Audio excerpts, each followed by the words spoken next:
दुनिया भर के सेंट्रल बैंक चुपचाप अपनी तिजोरियां सोने से भर रहे हैं और आम लोगों की नज़र सिर्फ सोने की बढ़ती कीमतों पर है।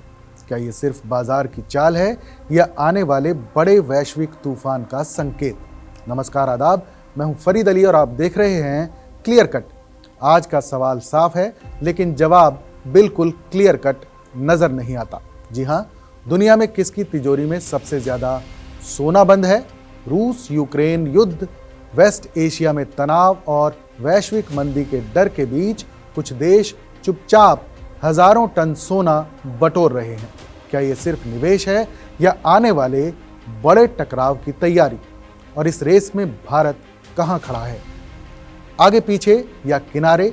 आज क्लियर कट में करेंगे इसी का पूरा हिसाब किताब। गोल्ड रिजर्व क्या होता है और इस पर इतना शोर क्यों है? सबसे पहले बुनियादी बात साफ कर लेते हैं। जब हम किसी देश के गोल्ड रिजर्व की बात करते हैं तो उसका मतलब है वो सोना जो उस देश का केंद्रीय बैंक या सरकार अपने पास आधिकारिक तौर पर रखती है।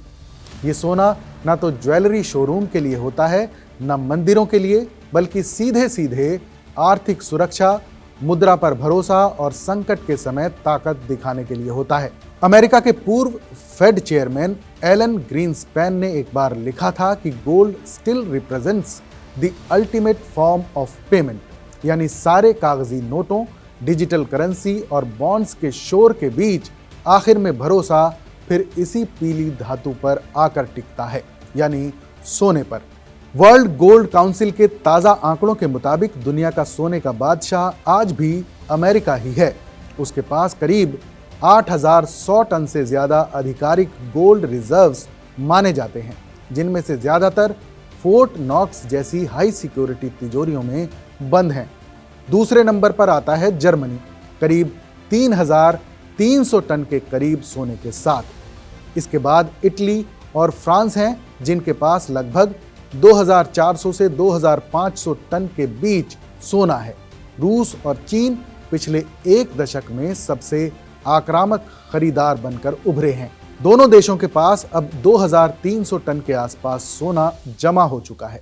स्विट्जरलैंड, जापान और भारत जैसे देश 800 से 1,000 टन की रेंज में हैं।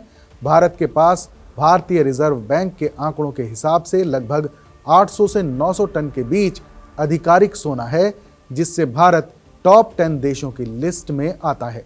लेकिन अपनी आबादी और खपत के मुकाबले सोने का ये भंडार बहुत बड़ा नहीं माना जाता। हाल के कुछ सालों में किसने सबसे ज्यादा सोना खरीदा? युद्ध का डर या निवेश? दरअसल 2010 के बाद से तस्वीर बदली।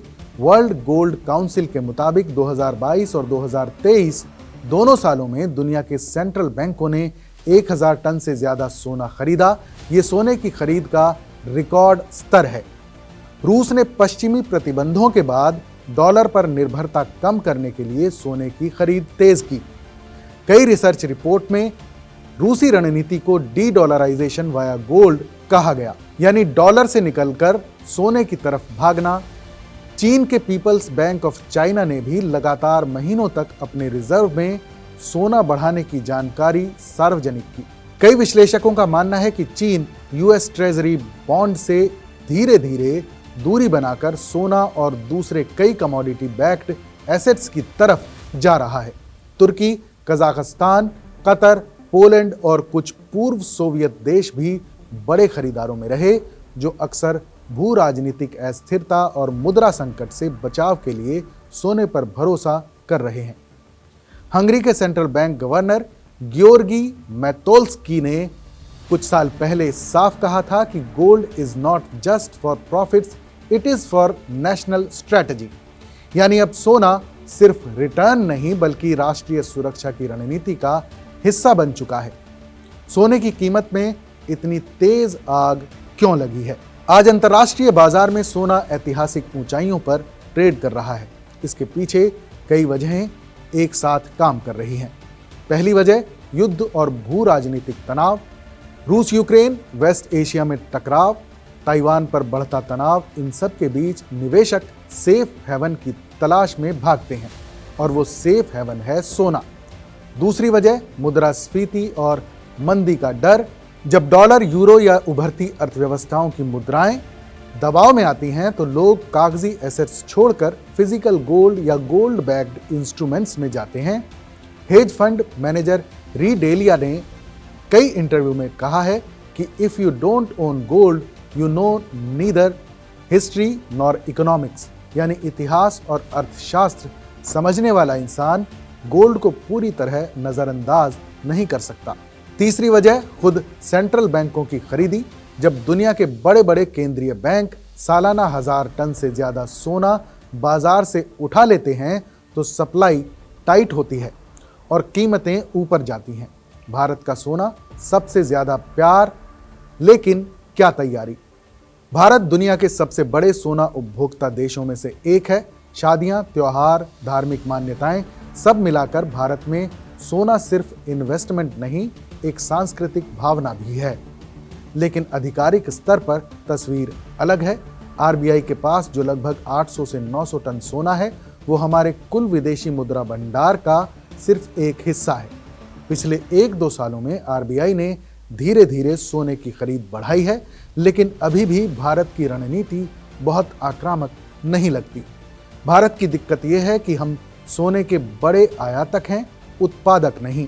जैसे जैसे अंतर्राष्ट्रीय कीमतें बढ़ती हैं हमारा आयात बिल फूलता है, चालू खाता घाटा बढ़ता है और रुपया दबाव में आता है। यानी आम लोगों के लिए महंगी ज्वेलरी और देश के लिए महंगा इंपोर्ट दोनों साथ साथ चलते हैं। इसीलिए सरकार गोल्ड बॉन्ड, गोल्ड ईटीएफ और हॉलमार्किंग जैसे कदमों से कोशिश कर रही है कि लोग फिजिकल इंपोर्ट की बजाय फाइनेंशियल गोल्ड इन्वेस्टमेंट में जाएं, ताकि जो रकम डॉलर में देनी पड़ती है वो थोड़ी कम हो। भविष्य क्या कहता है? सोना और भारत की रणनीति।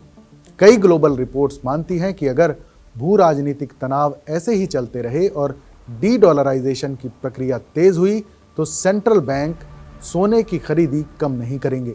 इसका मतलब लंबे समय में सोने की कीमतों पर ऊपर की तरफ दबाव बना रह सकता है। भारत के लिए चुनौती डबल है, एक तरफ आम जनता की सांस्कृतिक मांग, दूसरी तरफ राष्ट्रीय सुरक्षा और रिजर्व प्रबंधन की मजबूरी। अगर भारत अपने आधिकारिक गोल्ड रिजर्व्स को संतुलित तरीके से बढ़ाता है, लोकल गोल्ड रिसाइकलिंग को प्रमोट करता है और डिजिटल फाइनेंशियल गोल्ड प्रोडक्ट्स को मजबूत करता है तो सोने की लत को एक मजबूत आर्थिक शक्ति में बदला जा सकता है। तो क्लियर कट नतीजा ये है कि सोना अब सिर्फ गहना नहीं बल्कि भू राजनीतिक ढाल, आर्थिक बीमा, सेंट्रल बैंकों का सबसे बड़ा हथियार बन चुका है। अमेरिका से लेकर चीन और रूस तक सभी देश चुपचाप अपनी तिजोरी भर रहे हैं।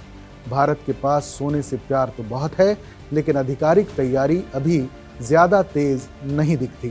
क्लियर कट में फिलहाल बस इतना ही। आपको क्या लगता है, भारत को अपने गोल्ड रिजर्व और नीति में कितना आक्रामक होना चाहिए? इस पर अपनी राय हमें कमेंट करके जरूर बताइएगा, क्योंकि आपकी आवाज ही बदलाव की शुरुआत है। फिर मिलेंगे एक और नए मुद्दे, नई कहानी के साथ। तब तक देश और दुनिया की तमाम बड़ी खबरों के लिए देखते रहिए TV9 डिजिटल।